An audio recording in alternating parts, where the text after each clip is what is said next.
একটি গেম, একটি artificial intelligence যাকে তৈরি করা হয়েছে সর্বোচ্চ শক্তি দিয়ে, যে কৃত্রিম বুদ্ধিমত্তা কাজে লাগিয়ে যে কোনো কিছু করার সিদ্ধান্ত নিজে থেকেই নিতে পারে। বদলা নেয়ার উদ্দেশ্যে গেমের মধ্য থেকে ভিলেন মানুষের জগতে ফিরে এসে কি কি ঘটাতে পারে, এই সব কিছুই জানতে হলে ভিডিওটি শেষ পর্যন্ত দেখুন। হোয়াটসঅ্যাপ এভরিওয়ান, আজ আমি এক্সপ্লেইন করব 2016 সালে মুক্তিপ্রাপ্ত একটি sci fi action adventure gaming movie রা 1 নিয়ে। মুভিটি তৈরিতে খরচ হয়েছে প্রায় 130 থেকে 150 কোটি রুপি। বিশ্বব্যাপী মুভিটি আয় করেছে প্রায় 207 কোটি রুপি। বর্তমান সময় অনুযায়ী মুভির আইএমডিবি রেটিং মাত্র 4.8 আউট অফ 10।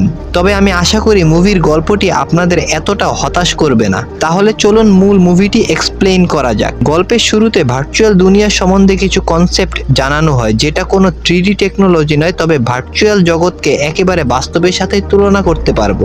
এবার সিন শিফট হয় সরাসরি মুভির হিরোকে দেখিয়ে, যে কিনা হিরোইক স্টাইলে বাইক নিয়ে রওনা হয়েছে ভিলেনের হাত থেকে তার গার্লফ্রেন্ডকে বাঁচানোর উদ্দেশ্যে।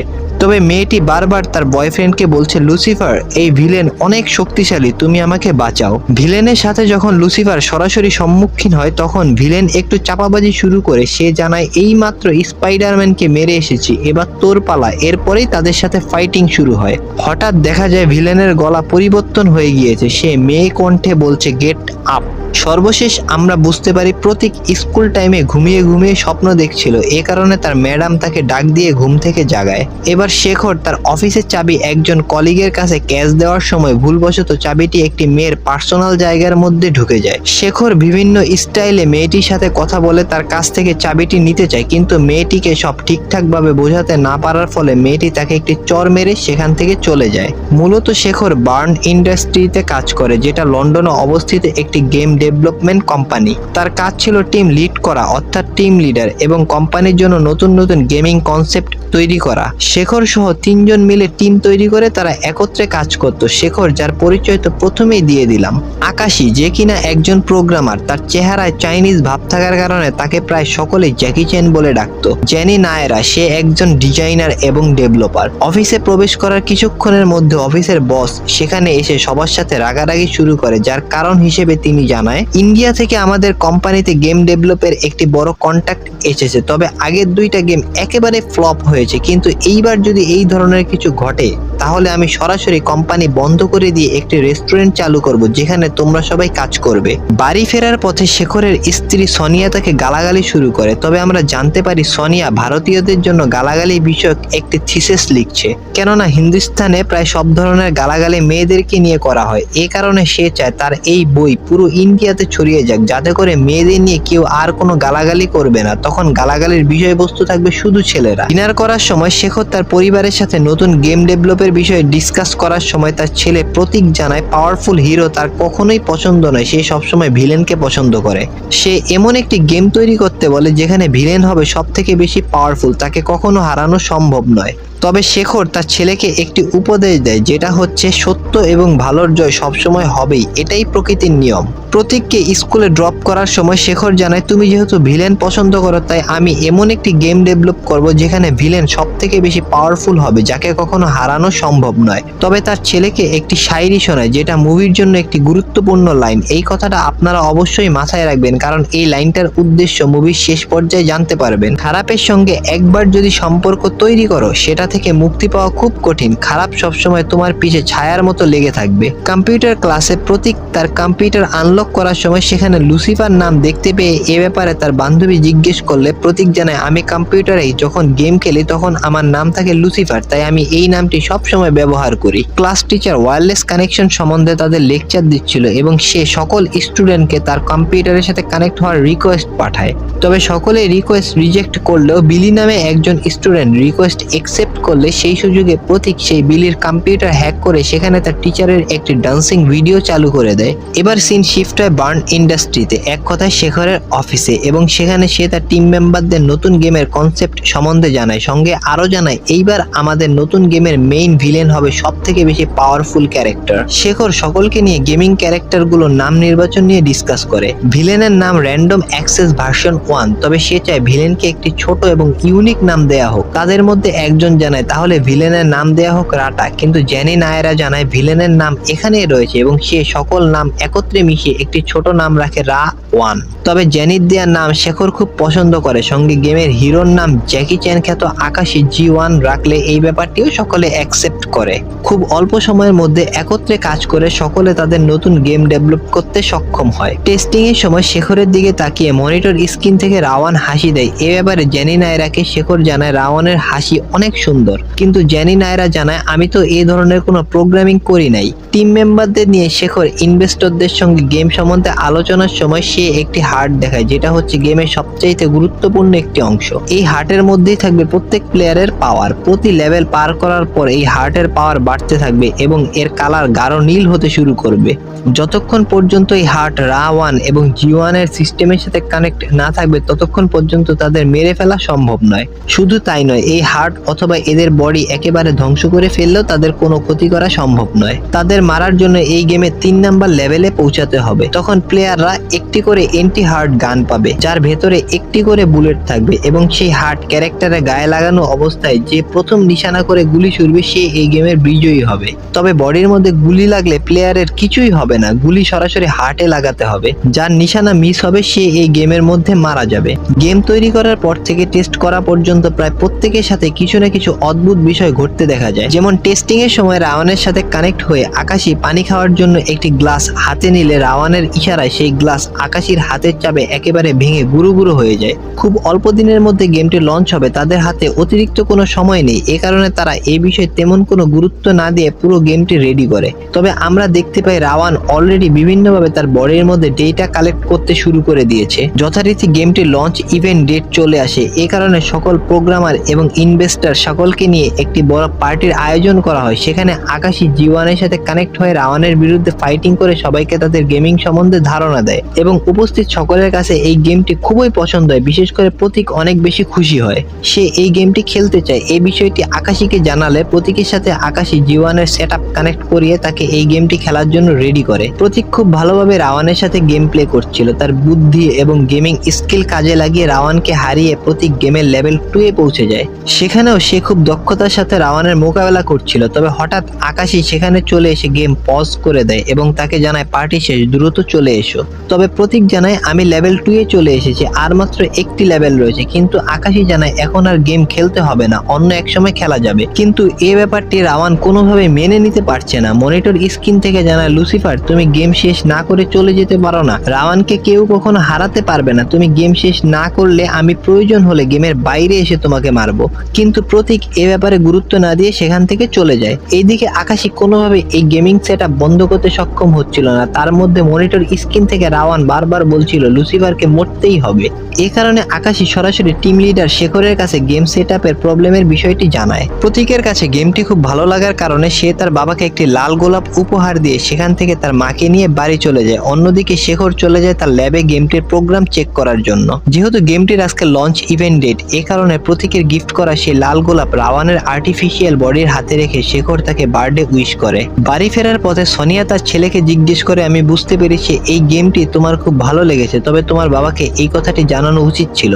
তবে প্রতীক জানায় একই ঘরে আমরা থাকি, কালকেও তো এই কথাটি বাবাকে বলতে পারবো। তবে এখানে আমাদের জন্য খুব গুরুত্বপূর্ণ একটি হিডেন মেসেজ রয়েছে, বিষয়টি একটু পরে আপনাদের জানাচ্ছি।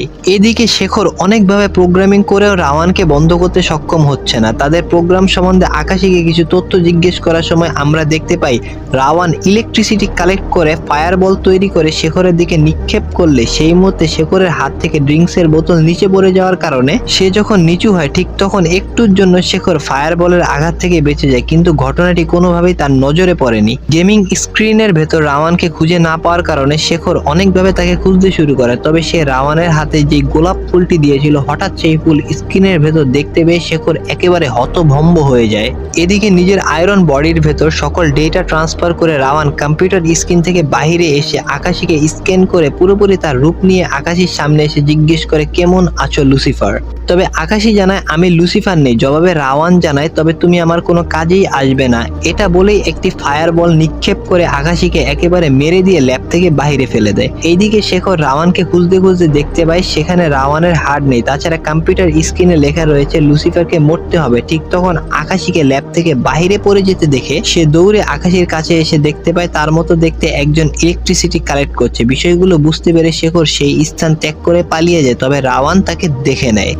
আপনাদের বোঝার সাথে গল্পের এই মুহূর্তে আকাশী এখন মৃত, তবে রাওয়ান তার রূপ নিয়েছে, তাই বর্তমানে আকাশী হচ্ছে আমাদের এই গল্পের ভিলেন রাওয়ান। ল্যাব থেকে পালিয়ে গাড়ি নিয়ে বাড়ি ফেরার পথে রাওয়ান শেখরের গাড়ির সামনে এসে দাঁড়ায়, তবে শেখর তাকে জিজ্ঞেস করে তুমি গেম থেকে বের হলে কিভাবে। কিন্তু রাওয়ানের একটাই কথা, আমার লুসিফারকে প্রয়োজন, আমি ওকে মেরে ফেলবো।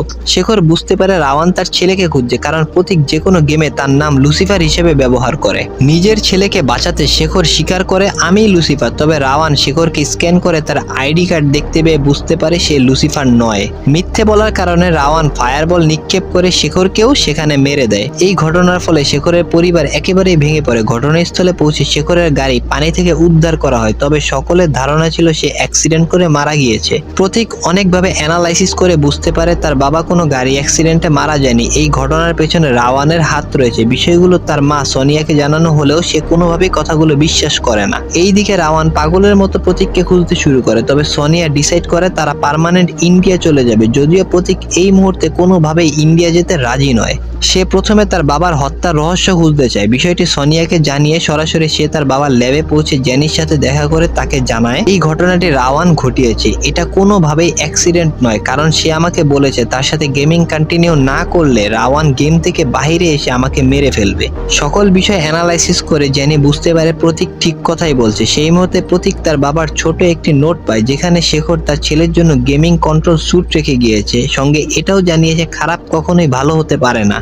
আমি একটি হিডেন মেসেজের কথা বলেছিলাম। প্রতীক তার মাকে জানিয়েছিল গেমটি তার কাছে ভালো লেগেছে। এই বিষয়টি কালকেও সে তার বাবাকে জানাতে পারবে, কারণ তারা এক বাসাতেই থাকে। কিন্তু মানুষের জীবনে হঠাৎ কখন কি ঘটে যায় সেটা কখনোই কেউ বলতে পারে না, তাই প্রতীক আর কখনো তার বাবাকে কোনো কিছুই জানাতে পারবে না। আর এখান থেকেই আমাদের অন্তত এতটুকু শিক্ষা নেওয়া উচিত, সময় নষ্ট না করে আজকের কাজ আজকেই সেরে ফেলা অতি উত্তম। ল্যাব থেকে আকাশীকে ফোন দিয়ে প্রতীক জানায় এই ল্যাবের মধ্যে কি ঘটেছে সেই সম্বন্ধে তুমি কি কিছু বলতে পারো। তাছাড়া মনিটর স্ক্রিনে লেখা রয়েছে লুসিফার মাস্ট ডাই, এটার কারণ কি। তবে প্রতীক জানতো না রাওয়ান আকাশীকে মেরে দিয়ে তার রূপ নিয়ে নিয়েছে। তখন রাওয়ান জানায় তুমি কি লুসিফারকে চেনো, আর এখানেই প্রতীক জানায় আমি লুসিফার, এটা আমার গেমিং নেম। ঠিক তখনই এক চাইনিজ মহিলা উল্টোপাল্টা কথা বলার কারণে রাওয়ান তাকে সেখানে মেরে দিয়ে জানায় আমি চাইনিজ পছন্দ করি না। তারপরেই লোকেশন ট্র্যাক করে রওনা হয় প্রতীককে মারার উদ্দেশ্যে। ঠিক তখন প্রতীক এবং জেনি ল্যাবের মধ্যে আকাশীর মৃতদেহ দেখতে পেয়ে বুঝতে পারে রাওয়ান আকাশীকে মেরে তার রূপ নিয়ে নিয়েছে, আর এখন তার টার্গেট হচ্ছে লুসিফার মানে প্রতীক। প্রতীক সঙ্গে সঙ্গে তার মাকে ফোন দিয়ে জানায় আমি এখন বাবার অফিসে রয়েছি, আমি তোমাকে ঠিক বলেছিলাম বাবাকে রাওয়ান মেরেছে। ল্যাবের মধ্যে তারা রাওয়ানকে থামানোর অনেকভাবে চেষ্টা করছে, কিন্তু কোনোভাবেই তারা সফল হতে পারছে না। সেই মুহূর্তে প্রতীক জানায় রাওয়ানকে থামানোর একটাই উপায় রয়েছে, সেটা হচ্ছে G1। যেহেতু রাওয়ান কম্পিউটার থেকে বাহিরে আসতে পেরেছে, তার মানে G1 সেও বাহিরে আসতে পারবে। জেনি তার কথায় সহমত হয়ে জানায় তুমি ঠিক বলছো, আমরা রাওয়ানের লেটেস্ট অ্যাক্টিভিটি ফলো করে সেই প্রোগ্রামের মাধ্যমে G1কে বাহিরে আনতে পারবো। এরপরেই তারা প্রোগ্রামিং শুরু করে, কিন্তু কোনোভাবেই তারা সাকসেস হতে পারছে না। ঠিক তখন সোনিয়া তাদের গেমিং অফিসে পৌঁছে ফোন করে জেনিকে জানায় আমি বাইরে প্রতীকের জন্য অপেক্ষা করছি, তবে আকাশীও এইমাত্র অফিসের ভেতর আসছে। ফলস্বরূপ জেনি দ্রুত প্রতীককে তার মায়ের সাথে চলে যেতে বলে, তবে প্রতীক যেতে না চাইলে সে জানায় রাওয়ান এখানে চলে এসেছে, তার টার্গেট একমাত্র তুমি, তাছাড়া সে আমাকে চিনে না। আমি G1কে ফিরিয়ে আনবো, তুমি সময় নষ্ট না করে দ্রুত এখান থেকে চলে যাও। বাহিরে পৌঁছে সরাসরি গাড়িতে উঠে তার মাকে দ্রুত এই স্থান ত্যাগ করতে বলে, তবে রাওয়ান তাদের দেখে নেয়। ফলস্বরূপ সে পাগলের মতো প্রতীকের পিছু নেয়। বিষয়গুলো সোনিয়া দেখতে পেয়ে তার ছেলেকে এ ব্যাপারে প্রশ্ন করে রাওয়ান কিভাবে গেমের বাইরে বের হতে পারে, তাছাড়া আকাশী কেন রাওয়ান হবে। তবে প্রতীক জানায় আমি তোমাকে সবকিছু পরে জানাচ্ছি, তুমি দ্রুত ড্রাইভ করো। এক পর্যায়ে রাওয়ান একটি বাইক নিয়ে তাদের পিছনে নিজেদের বাঁচাতে সোনিয়া খুব দ্রুত ড্রাইভ করছে, সঙ্গে প্রতীকের কথা অনুযায়ী বিভিন্নভাবে রাওয়ানকে ডিস্ট্রাক্ট করছে। রাওয়ান যখন প্রতীককে একেবারে ধরে ফেলবে ঠিক সেই মুহূর্তে একটি বাসের সাথে তাদের গাড়ি ক্রাশ করে, তবে কোনোভাবে তারা সেখান থেকে পালিয়ে যেতে সক্ষম হয়। এরপরেই গল্পের মোড় ঘুরে যায় লন্ডনের একটি পরিত্যক্ত স্ক্র্যাপ ইয়ার্ড। চারপাশে শুধু ভাঙা ভাঙাচোরা পুরনো গাড়ি।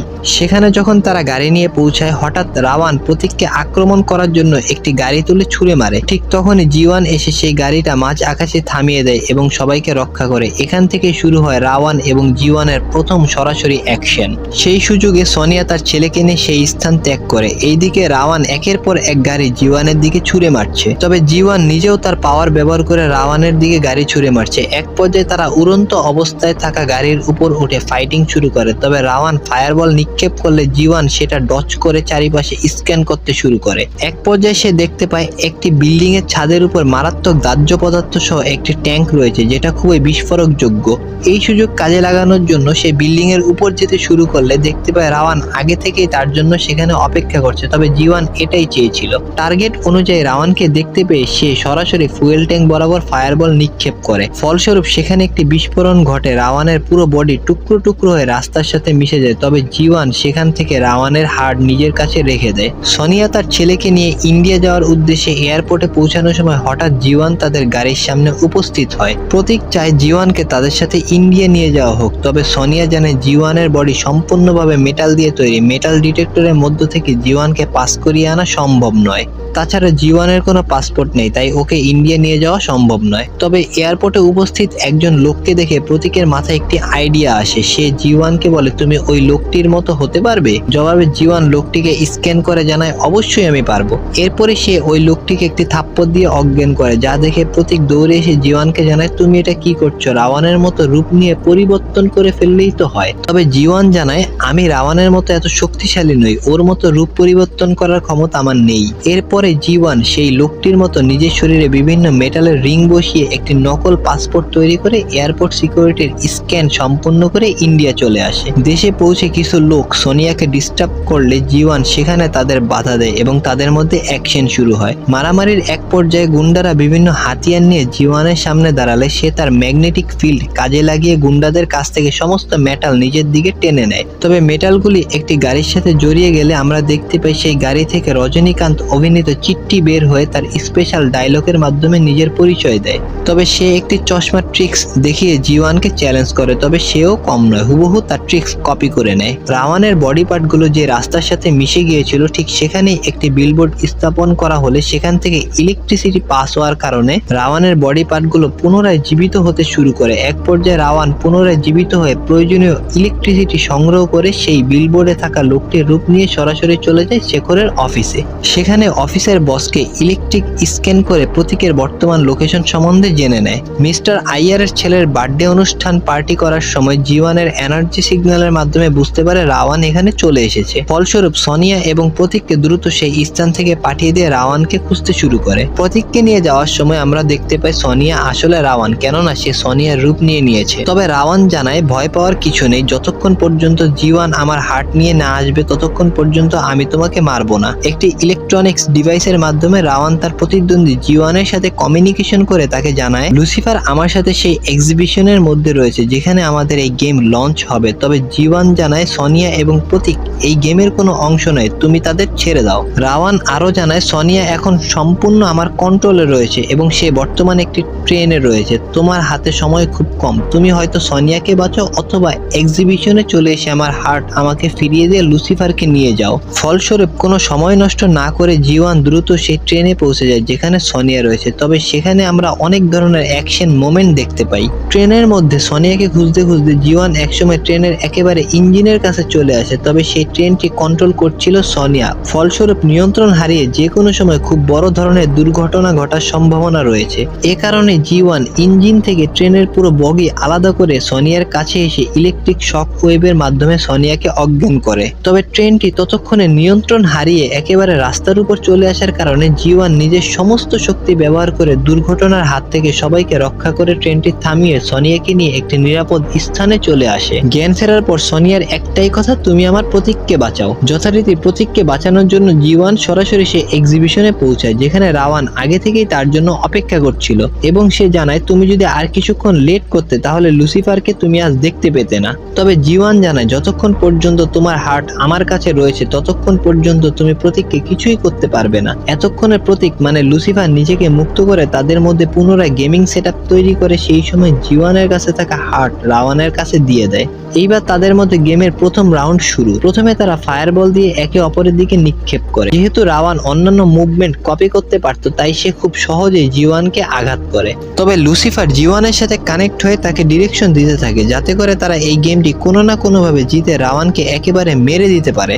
এইদিকে জিওয়ানের এনার্জি লেভেল কমতে শুরু করে, তার চার্জের প্রয়োজন হয়, কিন্তু লুসিফারের ডিরেকশন অনুযায়ী আর কিছু সময় জিওয়ানের সাথে জীবিত থাকতে হবে, যাতে করে তারা ফাইনাল লেভেল অর্থাৎ লেভেল 3-তে পৌঁছাতে পারবে। লুসিফারের নিখুঁত ডিরেকশন, বুদ্ধিমত্তা এবং ফাইটিং স্কিলের কারণে তারা লেভেল 3-তে পৌঁছে যায়। লেভেল 3 নিয়ম হচ্ছে দুইজনের হাতে দুটো এন্টি হার্ড গান থাকবে, যার মধ্যে একটি করে বুলেট থাকবে। যে প্রথমে ফায়ার করে নিশানা লাগাতে পারবে, অর্থাৎ রাওয়ান যদি কোনোভাবে প্রথমে জিওয়ান অথবা জিওয়ান যদি রাওয়ানকে প্রথমে গুলি করে, তাহলে সে মারা যাবে। ফাইনাল লেভেলে তাদের হাতে অটোমেটিক বন্দুক চলে আসে। রাওয়ান কোনো সময় নষ্ট না করে সরাসরি জিওয়ানকে গুলি করে, ফলস্বরূপ তার বডি একেবারে মাটিতে নিস্তেজ হয়ে পড়ে। লুসিফার অনেকভাবে জিওয়ানকে জাগানোর চেষ্টা করলে রাওয়ান জানায় সে ডিস্ট্রয় হয়ে গেছে, এবার তোমার পালা। ঠিক সেই মুহূর্তে জিওয়ান পুনরায় জেগে উঠে জানায়, তুমি হয়তো ভুলে গেছো, যতক্ষণ পর্যন্ত আমাদের হার্ট আমাদের সাথে কানেক্ট না থাকবে ততক্ষণ পর্যন্ত আমরা কেউই মরবো না।